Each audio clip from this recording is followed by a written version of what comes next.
دعوت تبلیغ کا یہ عظیم کام جس نے پوری دنیا کے اندر الحمدللہ اس امت کو بچا لیا، بہت بڑی تعداد میں اللہ کے بندوں کو کلمہ نماز کی توفیق ہو گئی۔ لوگ حضرت مولانا الیاس رحمۃ اللہ علیہ کی قربانیوں کو یاد کرتے ہیں اور بلا شبہ یاد کرنا چاہیے، لیکن میں اکثر کہا کرتا ہوں کہ عورتوں کا جسم جس طرح پردے میں رہتا ہے اسی طرح ہماری خواتین اسلام کی قربانیاں بھی اکثر پردے میں رہتی ہیں۔ یاد کرو وہ دن جب حضرت مولانا الیاس رحمۃ اللہ علیہ نے اپنی جائیداد، باغ، کھیت سب بھول کر چھوڑ کر دن رات دین کی محنت میں لگ گئے۔ ان کے لوگوں نے ان سے بہت کہا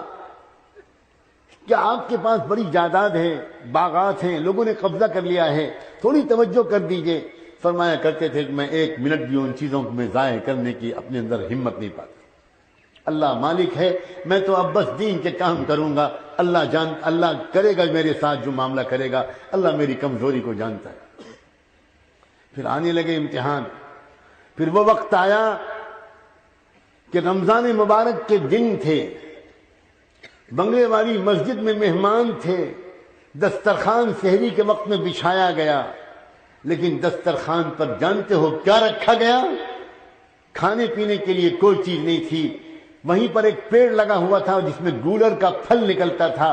گولر کا پھل کوئی انسان نہیں کھا سکتا، یہ صرف بکرے کھاتے ہیں۔ اس گولر کو توڑ کر لگ دیا گیا دسترخوان پر، اور سحری میں حضرت مولانا الیاس رحمۃ اللہ علیہ نے اور ان کے مہمانوں نے گولر کھا کر پانی پی لیا اور دن بھر روزہ رکھا، انتظار میں رہے شاید افطار کے وقت میں کچھ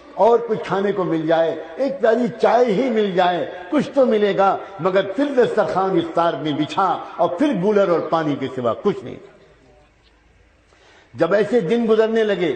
تو حضرت مولانا الیاس نے ایک مرتبہ اپنی بیوی سے کہا، ان کی بیوی اچھے رئیس خاندان کی تھی، اور ان سے کہا کہ دیکھو مجھے لگتا ہے اب میری قسمت میں تو یہی سب لکھا ہے، میں نہیں چاہتا کہ میری وجہ سے تم کو تکلیف پہنچے، میں خوشی خوشی تم کو آزاد کر دوں گا، کوئی تحفہ دے سکوں گا تو دے دوں گا، تم کو طلاق دے دوں گا، تم چلی جاؤ اپنے میکے واپس، اور پھر عدت گزارنے کے بعد میری دعا ہے کسی کھاتے پیتے انسان کے ساتھ تمہارا نکاح ہو، تم یہ تکلیف کب تک برداشت کرو گی؟ حضرت مولانا الیاس کی اہلیہ خاموش نہیں، ایک لفظ نہیں بولی، اٹھی اور کوٹری کے اندر گئیں، اور ایک پوٹلی انہوں نے چھپا کر رکھی تھی، اس میں کچھ زیور تھے اور کچھ روپے تھے، وہ لائیں اور لا کر ان کے قدموں پر رکھا اور کہنے لگی مجھے اپنے گھر سے اپنے قدموں سے جدا مت کیجئے، یہ جو کچھ ہے میں حاضر کرتی ہوں، سلام ہو اس اللہ کی بندی پر، سلام ہو اس کے عزم و قربانی پر، کیا پتا اس قربانی کو قبول کر کے اللہ نے پورے دعوت والے کام کو قبول کیا۔ علماء کرام کیوں نہیں جانتے اور یاد رکھتے اس واقعے کو؟ وہ یاد کرتے ہیں حجت الاسلام حضرت نانوتوی رحمۃ اللہ علیہ کو۔ اللہ اکبر، جب یہ نام آتا ہے میرا دل چاہتا ہے میں اللہ سے کہوں اللہ میرے خاندان کی عزت و ناموس کو ان کے قدموں پر قربان کر دے۔ حضرت نانوتوی معمولی شخصیت نہیں تھے، ان کی بیوی بھی ایک بہت بڑے رئیس گھرانے کی تھی۔ جب وہاں نکاح طے ہونے لگا تو حضرت نانوتوی رحمۃ اللہ علیہ نے بار بار کہا اپنے گھر کے بزرگوں سے میرا رشتہ اس گھر میں مت کریں، وہ بہت کھاتا پیتا گھرانہ ہے، بڑے رئیس گھر کے لوگ ہیں، ان کی بیٹی میرے گھر میں آ کر کیسے چین سے رہے گی؟ میری زندگی تو فقر میں گزرنے والی ہے، اس کی بیٹی پر یہ ظلم مت کیجیے۔ مگر بیٹی کا والد یہ کہتا تھا میں اپنی بیٹی کا نکاح مولوی قاسم ہی سے کروں۔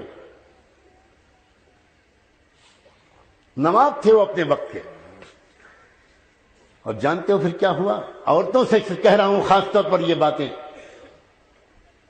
نئی نویلی دلہن رخصت ہو کر آئی حضرت نانوتوی کی، باپ نے سر سے پیر تک کے لیے زیور بنوائے تھے،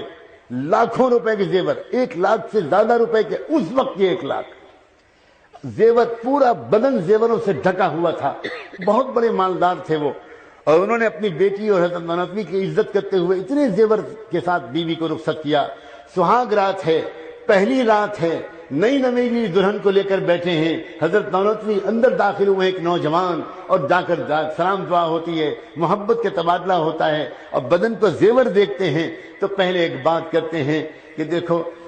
اگر اجازت دو تو میں تم سے ایک بات کہوں۔ ہاں کہیے کیا بات ہے؟ دیکھو تم تو جانتی ہو، شاید تم نے سنا ہو کہ میں تو آج کل بلقان اور ترکی کے مجاہدین کے لیے گھر گھر جا کر اپنا دامن پھیلا کر چندہ مانگ رہا ہوں۔ وہاں لوگ تڑپ رہے ہیں، ان کا علاج نہیں ہو پا رہا، ترکستان کے لیے، بلقان کے لیے میں وہاں کے لیے چندہ کر رہا ہوں۔ تم کو اتنے زیور اللہ نے دیے ہیں، یہ تمہاری ملکیت ہے، میں صرف حکم نہیں دے رہا، مشورہ دے رہا ہوں۔ اگر تم یہ سارے زیور اللہ کے راستے میں دے دو تو مجھے امید ہے اللہ تم کو جنت میں اس سے اچھے زیور دیں گے۔ کیا دلہن تھی وہ کہ اس نے 1 منٹ تردد کے بغیر ایک ایک زیور اتارنا شروع کیا اور زیور اتار کر حضرت نانوتی کے قدموں میں رکھ دیا۔ آپ کا احسان ہوگا، اس کو اللہ کے راستے میں خرچ کروا دیجیے۔